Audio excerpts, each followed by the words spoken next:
여름의 저녁 하늘은 불길처럼 붉게 물들어 있었습니다.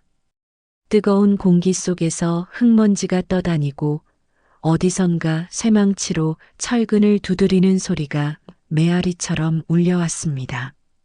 한때 사람들의 웃음과 아이들의 노랫소리가 가득했던 동네는 이제 재개발의 잔해만 남아 있었습니다. 그 자리에 도연이 서 있었습니다. 손에는 오래된 사진 한 장이 쥐어져 있었지요. 사진 속에는 은희가 있었습니다. 햇살을 등지고 웃던 그녀의 얼굴, 그 웃음은 시간 속에 갇힌 채 여전히 선명했습니다. 그는 무너진 담벼락 앞에 무릎을 꿇었습니다. 손끝에 차갑고 거친 흙이 닿았고 그 흙을 움켜쥐자 마치 사라진 기억을 붙잡는 듯 했습니다. 그러나 손 안의 흙은 모래처럼 흘러내렸습니다. 그 순간 사진이 바람에 흔들렸습니다. 종이 끝자락이 부서져 나가며 오래된 먼지 냄새가 코끝을 스쳤습니다. 귀에는 여전히 철거 현장의 둔탁한 소리가 울렸지만 그의 가슴에는 은희의 목소리만 메아리 쳤습니다. 왜 아무 말도 없이 떠났던 거야? 50년 전 그녀는 흔적 하나 남기지 않고 사라졌습니다. 연락도 편지도 이유도 없이. 그리고 그 공백은 반세기 동안 그의 심장을 짓눌렀습니다. 당신이라면 이 순간 어떻게 하시겠습니까? 버려진 사진을 불태워 버리시겠습니까? 아니면 흙 속에 묻힌 진실을 끝까지 파헤치시겠습니까? 사랑은 사라지지 않습니다. 다만 길을 잃을 뿐입니다. 그리고 지금 그 길의 끝에서 새로운 시작이 기다리고 있습니다. 해가 막 떠오르던 아침, 낡은 골목길을 스쳐 지나가는 바람은 차갑게 느껴졌다. 도시의 소음은 이미 깨어 있었지만 도연의 마음은 아직 깊은 어둠 속에 갇혀 있었다. 그는 매일 같은 시간에 같은 길을 걸었고 같은 벤치에 앉아 같은 기억을 떠올리곤 했다. 사람들은 이를 습관이라 불렀지만 그의 마음속에서는 그것이 습관이 아니라 오래된 죄책감과 미련이었다. 도연은 70이 넘은 나이였다. 세월이 그의 어깨에 묵직하게 내려앉았고 얼굴에는 주름이 겹겹이 새겨져 있었다. 하지만 그 어떤 세월의 흔적보다도 그를 무겁게 짓누르는 것은 잃어버린 사람에 대한 기억이었다. 50년 전 그는 한 사람을 떠나보냈다. 그리고 그 사람과 함께 자신조차 알지 못했던 생명도 잃어버렸다. 그날을 떠올리면 여전히 심장이 쿵 내려앉았다. 내가 왜 그때 더 단단히 붙잡지 못했을까? 이 말은 그의 가슴 속에서 끝없이 반복되는 자책이었다. 그의 기억은 늘 한 장면에서 멈춰 서곤 했다. 20살 무렵 젊음과 사랑에 휩싸여 있던 시절이었다. 이름조차 부르는 것만으로 설렘이 가득했던 그녀, 은희. 도연의 세상은 그녀의 웃음으로 가득 차 있었다. 그녀가 웃으면 햇살이 비추는 듯했고 그녀가 울면 빗방울이 쏟아지는 듯했다. 둘은 가난했지만 함께라면 두려울 것이 없었다. 그러나 현실은 늘 그들을 압박했다. 도연이 일자리를 찾아 지방으로 내려갔을 때 은희는 홀로 남았다. 재개발로 동네는 사라졌고 흔적 없이 흩어졌다. 돌아왔을 때는 이미 늦었다. 은희는 사라졌고 그 어떤 흔적도 찾을 수 없었다. 세월이 흐르며 도연은 스스로를 다독였다. 어쩌면 그녀도 새로운 삶을 찾았을 거라고. 행복하기를 바랄 수밖에 없다고. 하지만 한편으로는 마음 한구석이 비어 있었다. 무언가 중요한 걸 잃어버렸다는 직감이 늘 그를 따라다녔다. 도연의 삶은 겉으로 보기엔 평범했다. 작은 가게를 운영하며 사람들과 어울렸고 이웃들에게는 성실한 노인으로 불렸다. 하지만 밤이 되면 이야기는 달라졌다. 불 꺼진 방 안 그는 늘 허공을 바라보며 한숨을 쉬었다. 침묵 속에서 떠오르는 건 오직 한 사람, 은희의 얼굴뿐이었다. 그리고 문득문득 스스로에게 물었다. 그녀는 어디서 어떻게 살고 있을까? 나를 잊었을까? 혹시? 하지만 그 물음의 끝은 언제나 허무였다. 아무런 답이 돌아오지 않았기 때문이다. 그런데 세상은 언제나 예기치 못한 방식으로 오래된 비밀을 드러내곤 한다. 어느 날 미국에 살고 있는 여동생으로부터 연락이 왔다. 목소리에는 평소와 다른 떨림이 있었다. 오빠, 이상한 일이 생겼어.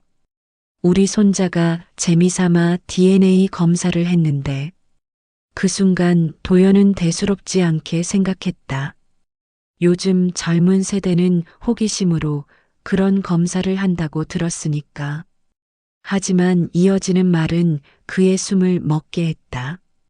그 결과 한국계 여성 한 명과 가까운 친척 관계라는 결과가 나왔어. 이름은 김영이라고 해.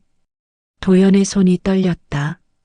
이름은 낯설었지만 사진을 받아든 순간 심장이 얼어붙는 듯 했다.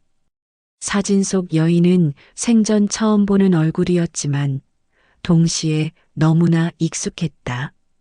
눈매, 입술, 웃는 모양 모두가 은희를 닮아 있었다. 그날 밤 도연은 잠을 이루지 못했다. 사진을 수십 번이고 확대했다 줄였다. 마음속에서는 하나의 목소리가 끊임없이 울려 퍼졌다. 혹시 이 아이가 은희의 그리고 나이. 하지만 곧 이성을 붙잡았다. 스스로를 다그치듯 중얼거렸다. 말도 안 되는 소리야. 단순한 우연일 거야. 세상에 닮은 얼굴은 많잖아. 그러나 부정하려 할수록 눈에 아른거리는 건 은희의 미소였다. 반세기를 뛰어넘어 사진 속에서 되살아난 듯한 그 모습은 그를 괴롭히며 동시에 끌어당겼다. 새벽녘 창밖으로 어스름한 빛이 스며들 때까지 도연은 한순간도 눈을 감지 못했다. 머릿속은 수많은 질문으로 가득했다. 만약 사실이라면 왜 이제야 나타난 걸까? 그녀는 왜 그때 아무 말도 하지 않았을까? 나는 대체 무슨 아버지였던 거지? 세상은 50년의 세월을 가로질러 이제야 그에게 대답을 들려주려는 듯 했다. 하지만 그 대답을 받아들일 준비가 도연에게 되어 있을지는 아무도 알 수 없었다. 아침이 밝아오자 도연의 얼굴은 밤새 잠을 이루지 못한 흔적으로 지쳐 있었다. 눈 밑은 붉게 그늘졌고 두 손은 여전히 떨림을 멈추지 않았다. 책상 위에는 사진 한 장이 놓여 있었다. 김영이라는 이름의 낯선 여인. 그러나 그 낯설 속에 스며든 익숙함은 도연을 괴롭히며 끝내 놓아주지 않았다. 도연은 전화를 붙잡았다. 미국에 있는 여동생에게 다시 물었다. 다시 한번 말해봐. 정확히 무슨 검사였다고 했지? 여동생의 목소리는 신중했다. 유전자 검사야. 요즘 여기선 꽤 흔한 일이야. 우리 손자가 재미로 했는데 그 결과 영이라는 여자가 가까운 친척으로 나왔어. 그냥 먼 친척이 아니라 가까운 가족 수준이래. 도연은 숨을 들이켰다. 하지만 이내 고개를 저었다. 그런 건 실수일 수도 있잖아. 기계 오류일 수도 있고 한 번으로는 믿을 수 없어. 여동생도 그 마음을 알기에 조심스레 답했다. 나도 그래서 다시 알아봤어. 영애 씨도 의심이 든다고 했고, 그래서 그녀가 직접 혈액 샘플을 보냈어. 재검사 중이야. 그날부터 도연의 시간은 느리게 흘렀다. 하루가 1년 같았다.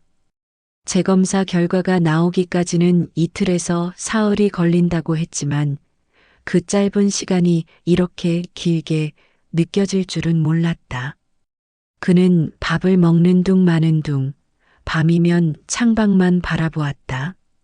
지나온 세월 속에서 외면하고 있던 질문이 다시 고개를 들었다. 정말 내가 아버지였던 걸까? 그런데 왜 은희는 아무 말도 하지 않았을까? 침묵은 늘 그에게 잔인했다. 대답 없는 과거는 차라리 모른 척하는 게 더 편했을지 모른다. 하지만 이제는 사진 한 장이 그 모든 무지를 깨뜨려 버렸다. 이틀 뒤 여동생에게서 다시 연락이 왔다. 목소리는 숨을 고르며 떨렸다. 오빠 결과가 나왔어. 맞대. 영애 씨는 오빠의 딸이래. 순간 도연은 핏기가 가시듯 얼굴이 하얗게 질렸다. 전화를 쥔 손에서 힘이 빠져나갔다. 믿고 싶지 않았다. 하지만 재검사까지 같은 결과라면 더 이상 우연이라 말할 수 없었다. 그의 가슴은 미친 듯이 뛰었다. 딸이라는 단어가 낯설게 울렸다. 딸이라니 내가 딸이 있다고? 그런데 왜 지금까지 아무도 말하지 않은 거야? 여동생은 차분히 이어 말했다. 영애 씨가 상담사랑도 얘기해 봤대. 이게 얼마나 큰일인지 알았으니까. 그래서 우리에게 연락을 한 거야. 오빠, 이제는 받아들여야 할 때 아닐까? 도연은 대답하지 못했다. 목이 메어 단어 하나조차 나오지 않았다. 그는 전화를 끊은 뒤 혼자 의자에 앉아 오랫동안 움직이지 않았다. 그날 밤 그는 은희와의 마지막 장면을 떠올렸다. 재개발로 마을이 허물어지던 날, 먼지 속에 사라지는 집들, 그 혼란 속에서 은희의 모습도 함께 지워졌다. 그는 떠나 있었고 돌아왔을 때는 이미 늦었다. 은희는 행방이 묘연했다. 그때 내가 내게 단 한마디라도 남겼다면 내가 무슨 수를 쓰더라도 찾아갔을 텐데. 말할 수 없는 허망함이 몰려왔다. 그제야 그는 깨달았다. 은희가 떠난 것은 단순한 우연이 아니었을지도 모른다. 그녀는 무언가를 안고 떠난 것이었다. 며칠 후 여동생이 보낸 이메일이 도연의 손에 도착했다. 거기에는 상담사가 작성한 짧은 소견서가 첨부돼 있었다. 글은 담담했지만 그 안의 무게는 엄청났다. 재검사 결과 김영애 씨와 귀하의 관계는 부녀일 가능성이 높습니다. 이는 단순한 수치가 아닌 명확한 사실로 받아들여야 합니다. 다만 당사자 모두에게 심리적 충격이 크므로 충분한 대화와 조율이 필요합니다. 도연은 문서를 읽고 또 읽었다. 문장은 짧았지만 한 줄 한 줄이 비수처럼 꽂혔다. 이제는 부정할 수 없었다. 그는 거실을 천천히 걸어 나왔다. 낡은 사진첩을 꺼내 은희의 젊은 시절 사진을 펼쳤다. 그 속의 웃음은 선명했다. 그리고 다시 영희의 사진을 곁에 놓았다. 두 얼굴은 겹쳐졌다. 눈빛, 코선, 웃을 때의 입술 모양까지. 그래, 너는 내 아이였구나. 그런데 왜 이렇게 늦게야 내가 너를 알게 된 거냐? 그의 목소리는 허공에서 메아리처럼 사라졌다. 그날 이후 도연은 스스로의 삶을 돌아보았다. 수십 년 동안 그는 몰랐던 딸의 부재를 채우지 못한 채 살아왔다. 모든 날들이 낯선 그림자로 덮여 있었던 이유가 이제야 설명되는 듯 했다. 그리고 그는 느꼈다. 앞으로의 길은 더 이상 혼자가 아니라고. 그러나 동시에 50년의 공백을 어떻게 메울 수 있을지 그 막막함이 가슴 깊숙이 내려앉았다.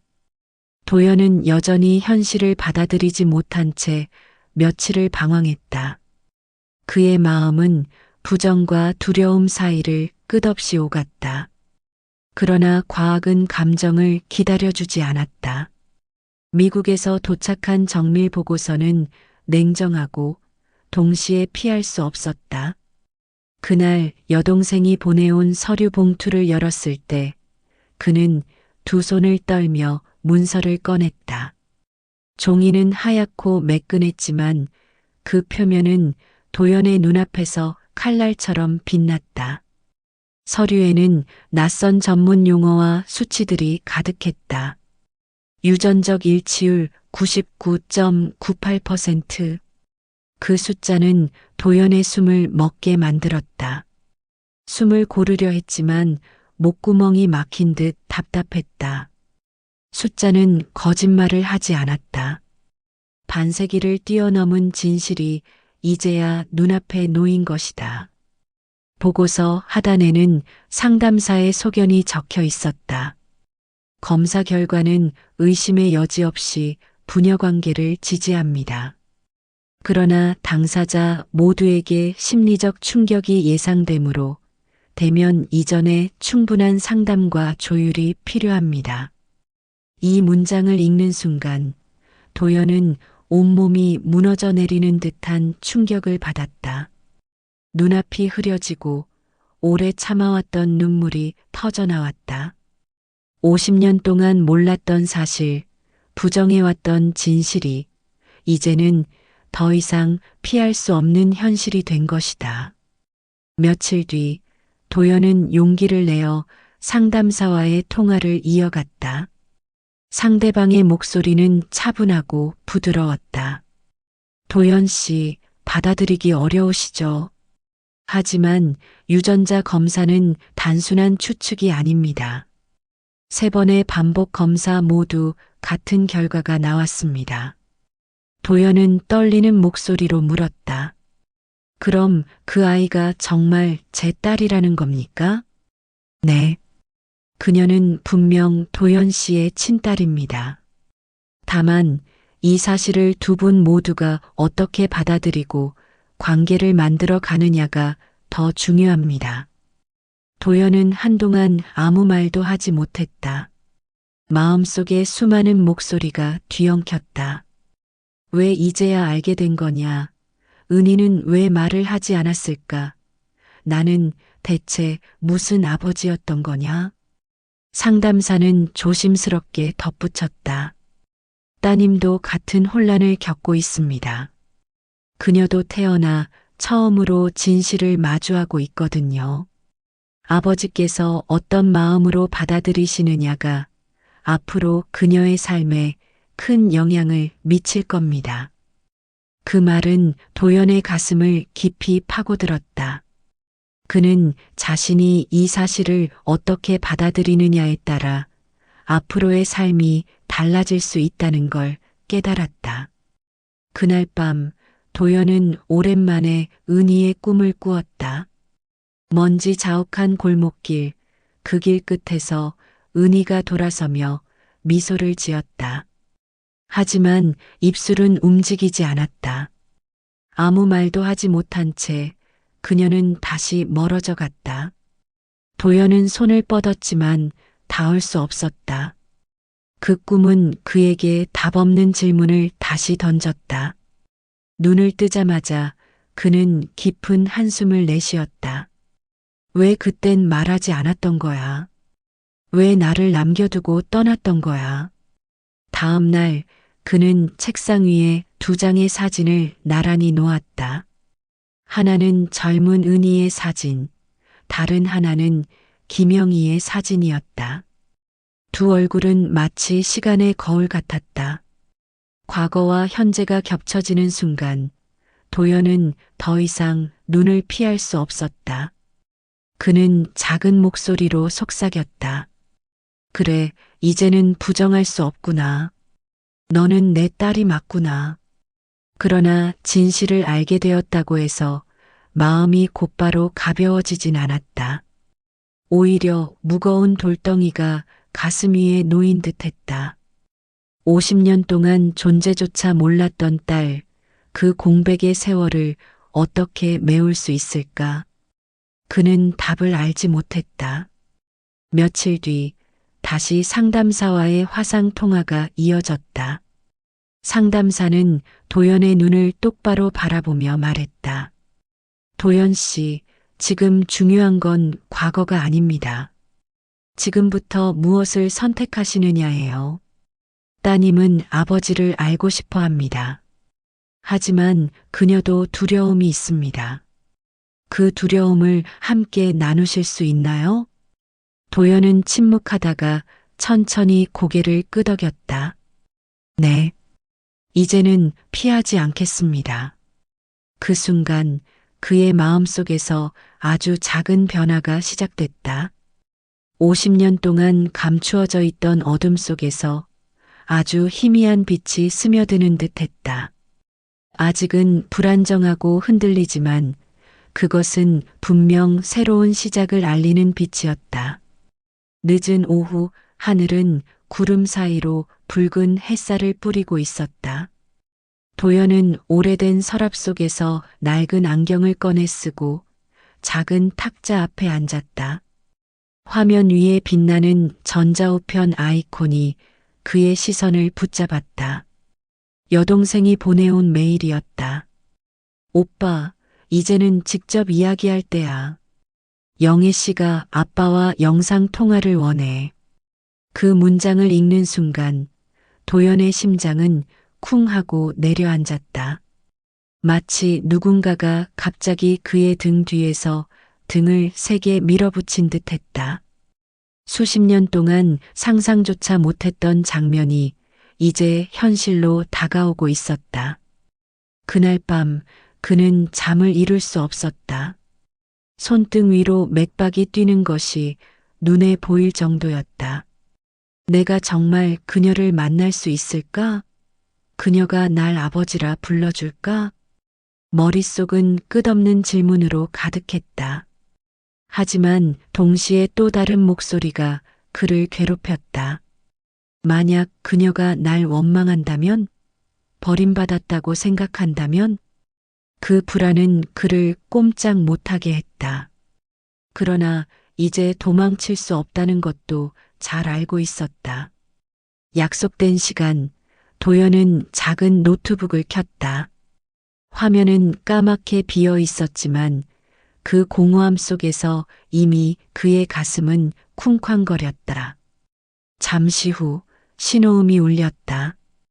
그리고 화면 속에 한 여인이 나타났다. 처음 보는 얼굴.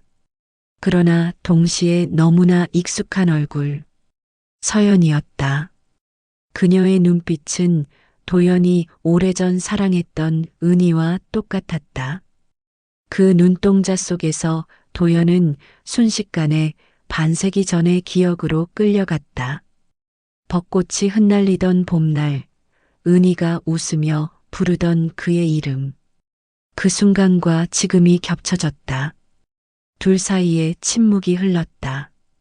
시간은 멈춘 듯 했고 서로의 호흡 소리만이 공간을 채웠다.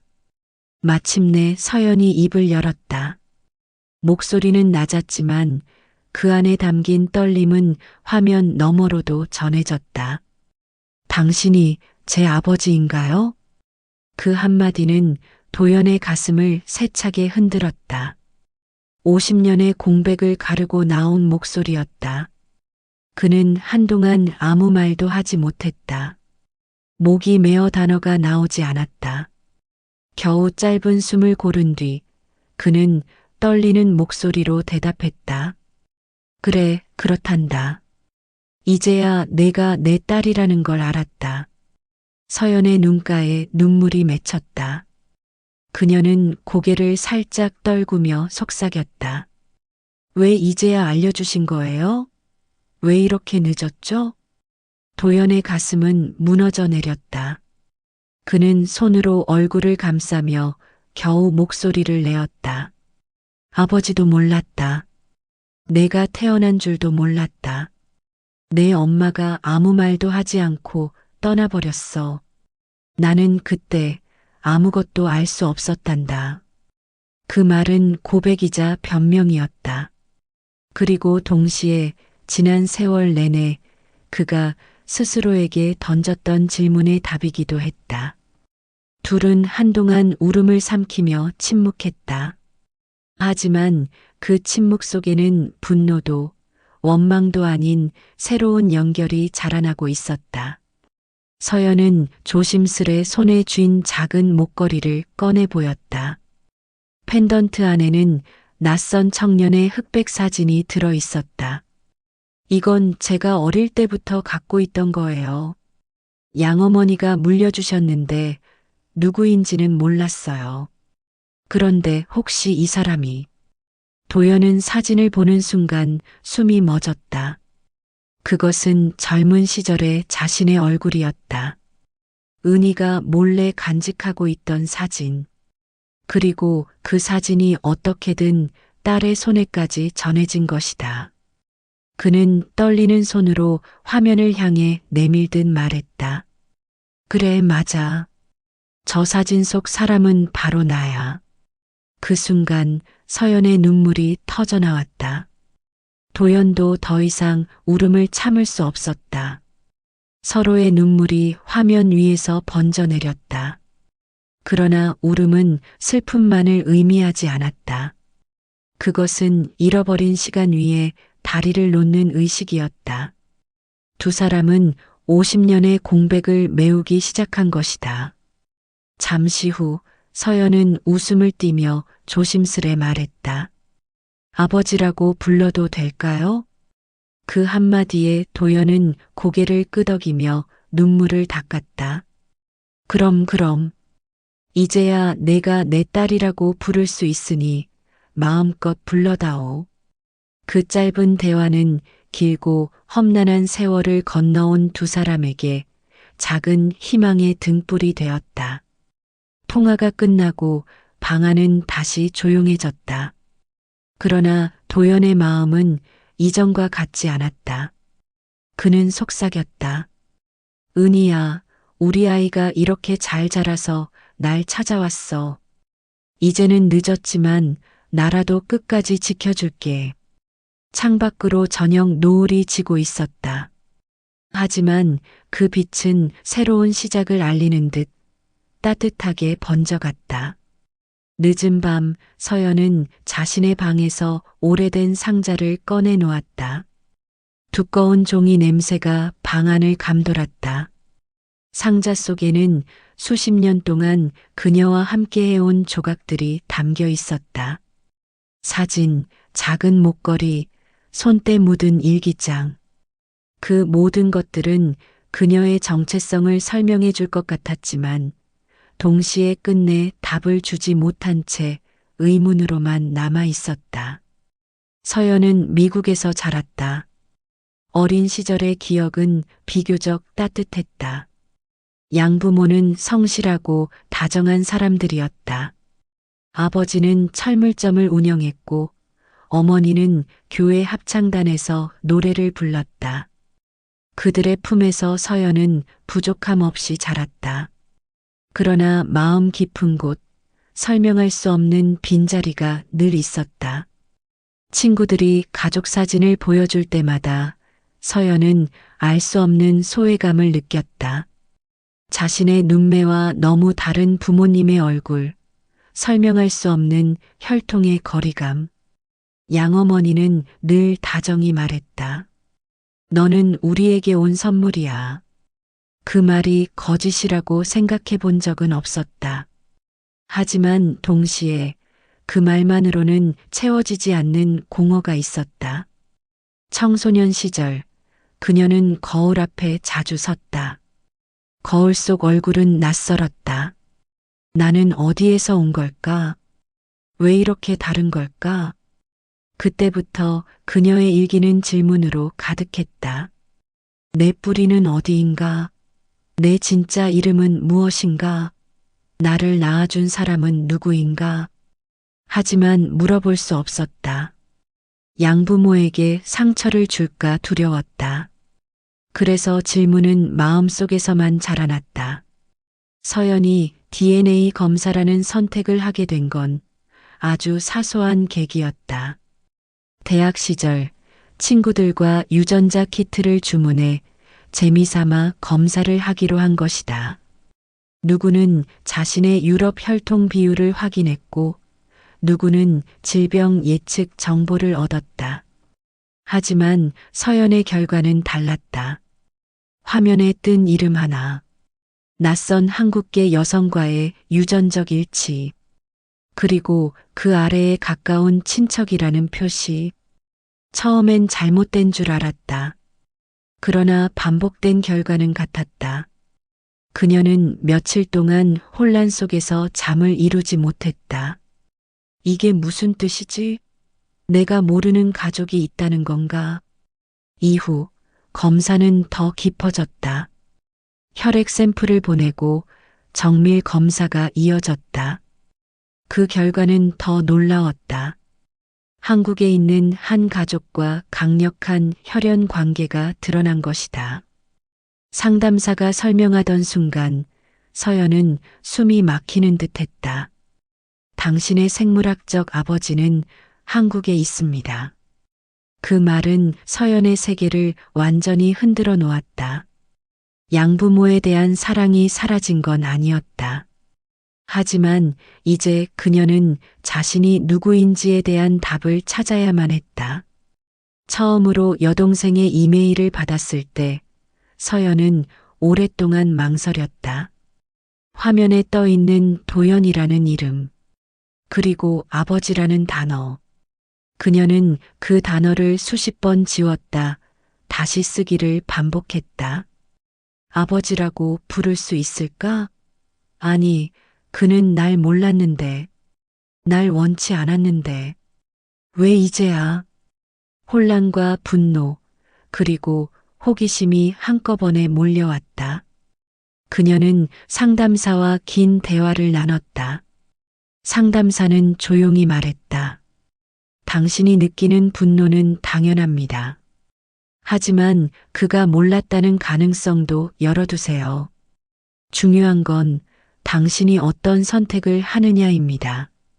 그날 밤 서연은 양부모의 방 앞에서 오랫동안 서 있었다.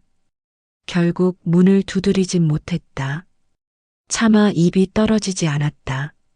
엄마, 아빠, 제가 이런 검사를 했어요. 제 뿌리를 찾아가고 있어요. 그렇게 말하고 싶었지만 입술은 닫힌 채였다. 며칠 후 용기를 내어 도연과의 첫 영상 통화를 했다. 화면 속에서 본 그의 얼굴은 낯설고도 익숙했다. 이목구비의 선, 눈빛, 그리고 잠시 머뭇거리는 웃음까지. 어쩐지 오래전부터 알고 있던 얼굴 같았다. 그녀는 떨리는 목소리로 물었다. 정말 제 아버지 맞으세요? 그 순간 가슴 속에 있던 모든 질문이 한꺼번에 터져나왔다. 울음, 분노, 안도, 혼란이 한꺼번에 얽혔다. 통화가 끝난 후 서연은 거울을 바라보았다. 그동안 낯설게만 느껴지던 자신의 얼굴이 이제는 조금 달라 보였다. 그 얼굴 속에서 이제는 도연의 흔적을, 은이라는 이름 모를 어머니의 그림자를 볼 수 있었다. 그녀는 천천히 속삭였다. 그래, 나는 혼자가 아니었어. 하지만 동시에 새로운 질문이 떠올랐다. 왜 어머니는 내게 아무 말도 하지 않았을까? 왜 아버지는 몰랐을까? 그 질문은 다음 여정을 예고하는 듯 그녀의 마음 깊숙이 자리 잡았다. 늦은 오후 창가에 기울어지는 햇살은 방 안을 주황빛으로 물들이고 있었다. 도연은 서랍을 열었다. 오래된 나무 서랍에서는 종이와 먼지 그리고 세월의 냄새가 흘러나왔다. 그는 손을 떨며 작은 나무 상자를 꺼냈다. 은희의 물건들이 담겨 있다고 전해 들었던 상자였다. 상자는 오래전부터 있었지만 그는 차마 열어보지 못했다.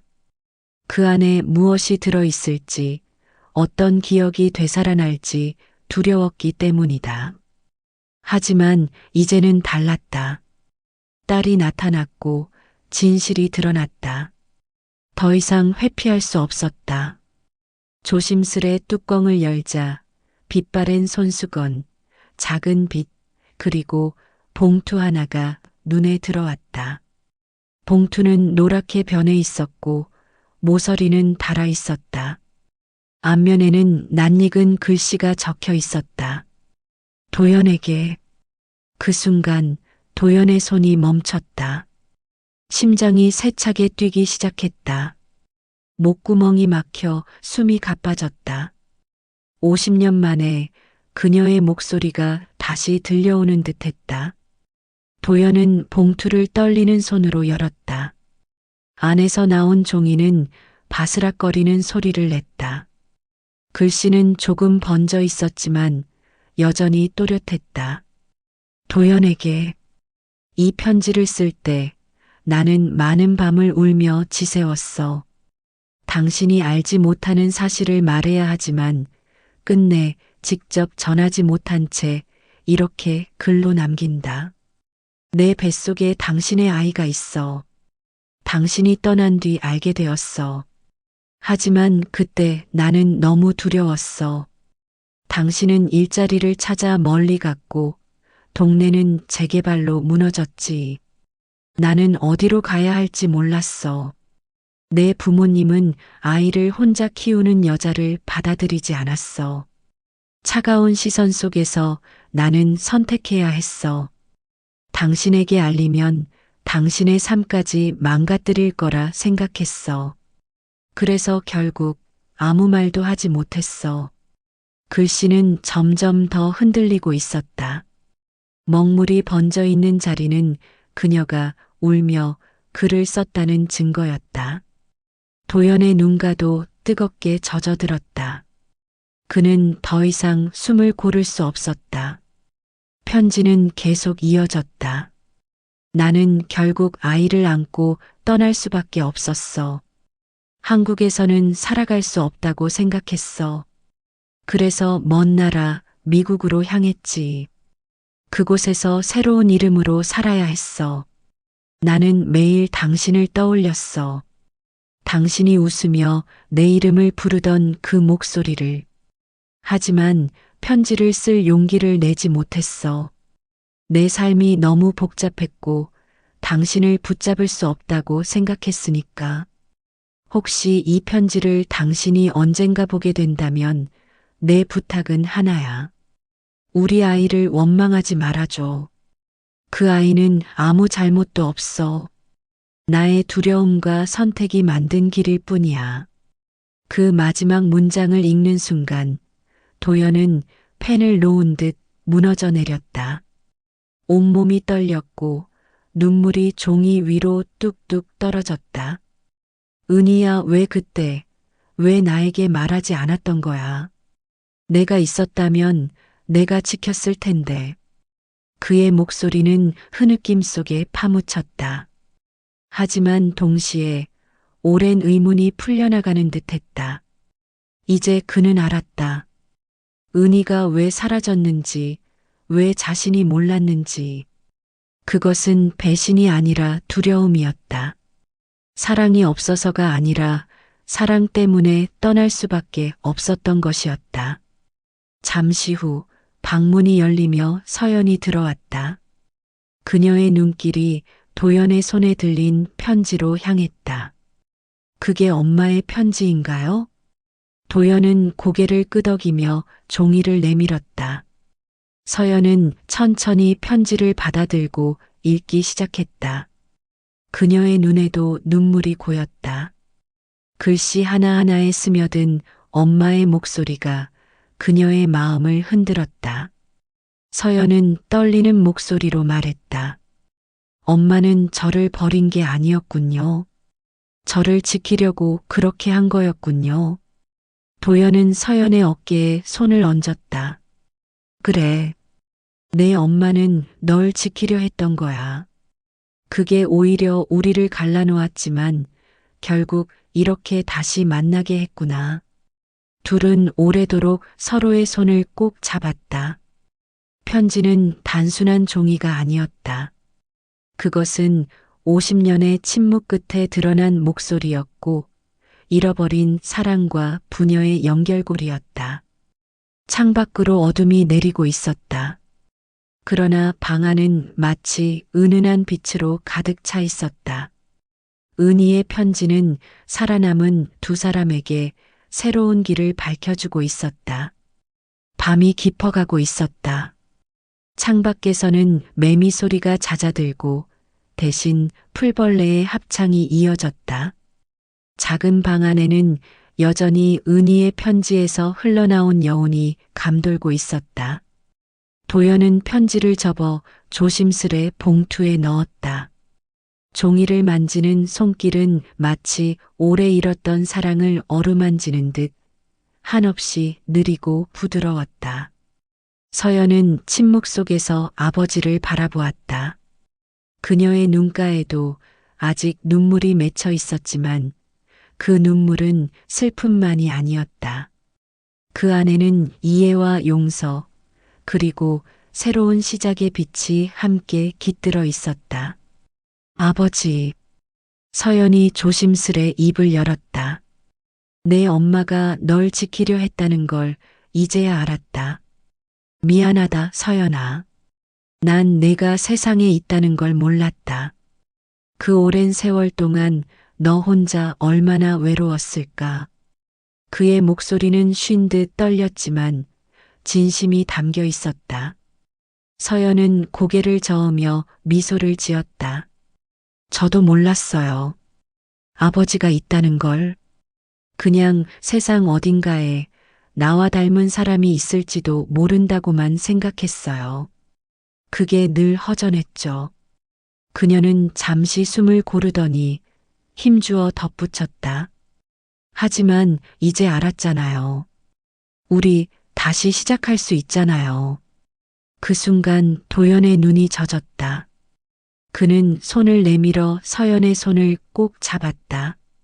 거칠고 굳은 살 박힌 그의 손바닥은 세월의 무게를 담고 있었지만 서연에게는 따뜻한 온기로 전해졌다. 그날 밤 두 사람은 거의 잠들지 못했다. 그들은 오랜 시간을 이야기하며 보냈다. 서연은 어린 시절 미국에서의 삶을 들려주었다. 양부모의 집에서 자랐지만 늘 마음 한켠이 비어 있었다는 이야기. 학교에서 다른 아이들과 달랐던 외모 때문에 서러운 날이 많았다는 이야기.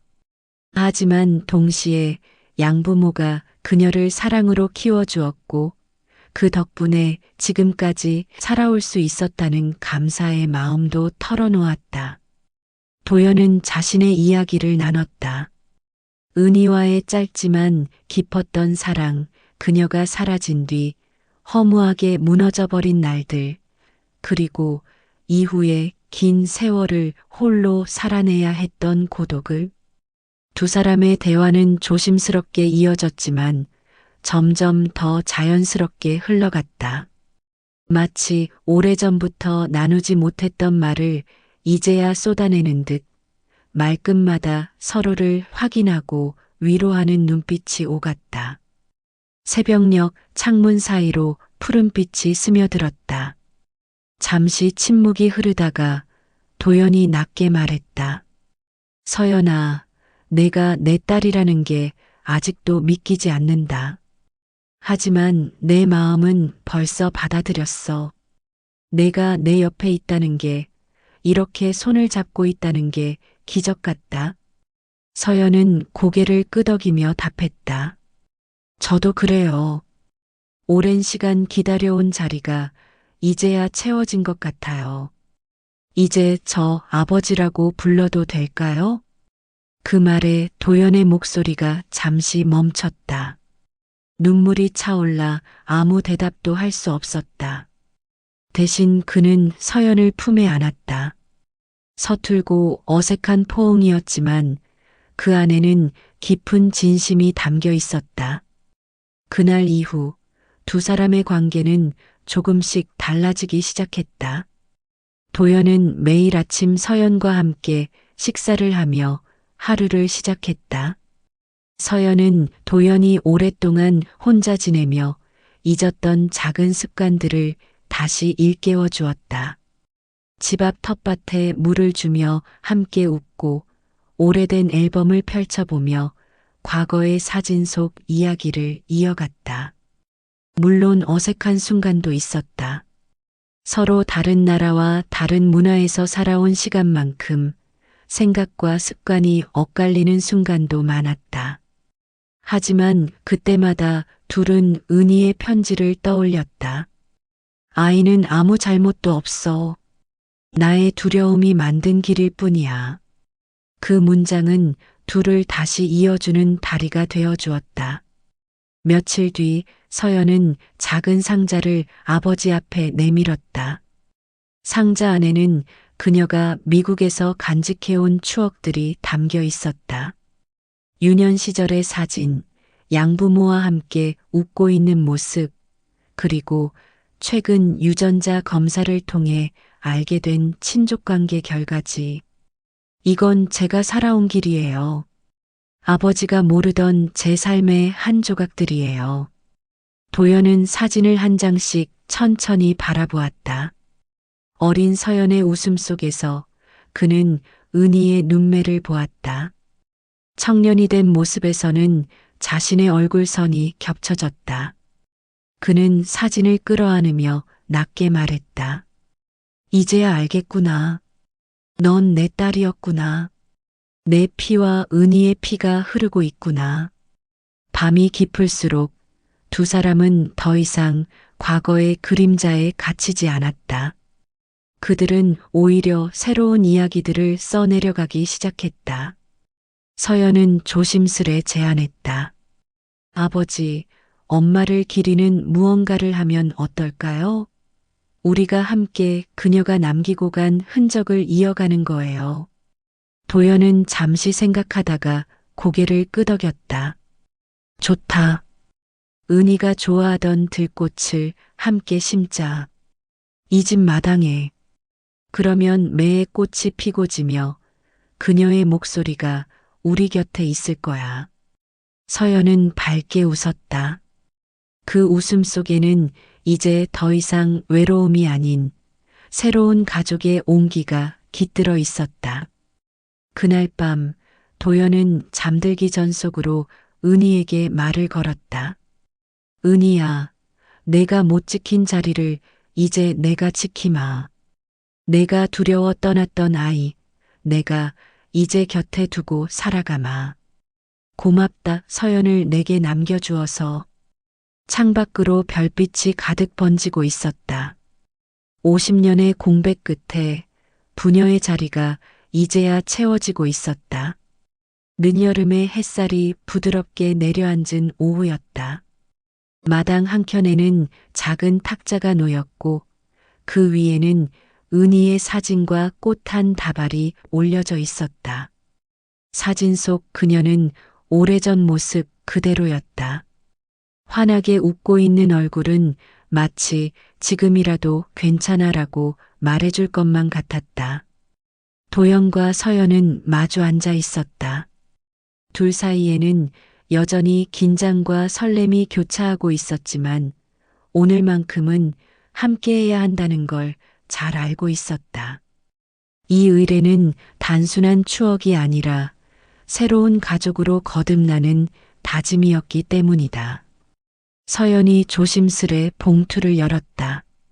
오래된 종이는 여전히 바스락거렸고 잉크 자국은 세월의 발에 있었지만 또렷했다. 그녀는 깊게 숨을 들이마시고 천천히 글자를 읽어 내려가기 시작했다. 도연에게 당신이 이 글을 보게 된다면 나는 이미 멀리 떠나 있겠지요. 그때 나는 두려웠습니다. 아이를 혼자 키울 용기도 세상에 맞설 힘도 없었어요. 그래서 결국 말하지 못했습니다. 하지만 한순간도 당신을 원망한 적은 없어요. 오히려 사랑했기에 침묵했을 뿐이에요. 내가 바라던 건 단 하나였습니다.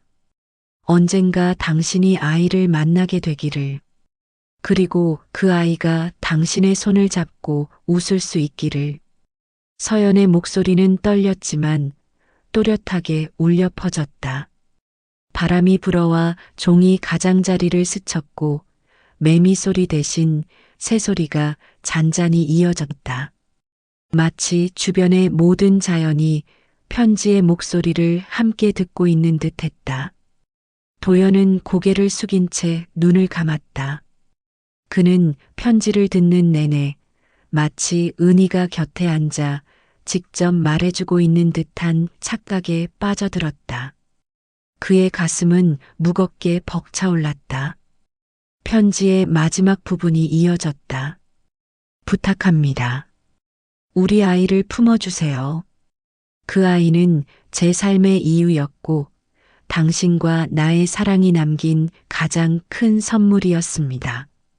부디 그 아이가 혼자가 아니라는 걸 알려주세요. 서연은 끝내 눈물을 참지 못했다. 글자를 끝까지 읽고 종이를 두 손에 꼭 쥔 채 흐느꼈다. 도연은 자리에서 일어나 그녀를 안아주었다. 두 사람의 울음은 서로를 향한 위로이자 잃어버린 세월을 메우는 언어였다. 잠시 후 도연이 낮게 말했다. 은희야, 내 말대로 할게. 이제 더 이상 아이는 혼자가 아니야. 우리가 함께 할 거야. 그날 의뢰의 마지막 순서는 들꽃을 심는 일이었다. 도연과 서연은 마당 가장자리에 작은 구덩이를 파고 준비해둔 들꽃 모종을 함께 심었다. 흙을 손으로 덮으며 도연은 속삭였다. 내가 좋아하던 꽃이야, 은희. 이제 매해 이 꽃이 피고 지며 내 목소리를 전해줄 거야. 서연도 손을 얹으며 고개를 끄덕였다. 엄마, 저 여기 있어요. 아빠와 함께 당신이 남겨준 길을 걸어가겠습니다. 바람이 불며 꽃잎이 살짝 흔들렸다. 햇살은 따스하게 두 사람의 어깨를 감싸 안았다. 그 순간 도연은 마음 깊은 곳에서 다짐했다. 우리는 이제 가족이다. 그 말에 서연이 밝게 웃었다. 눈물이 채 마르지 않았지만 그 웃음은 단단하고 힘이 있었다. 사랑은 사라지지 않습니다. 다만 길을 잃을 뿐이지요. 그리고 잃어버린 길은 결국 다시 만나게 됩니다.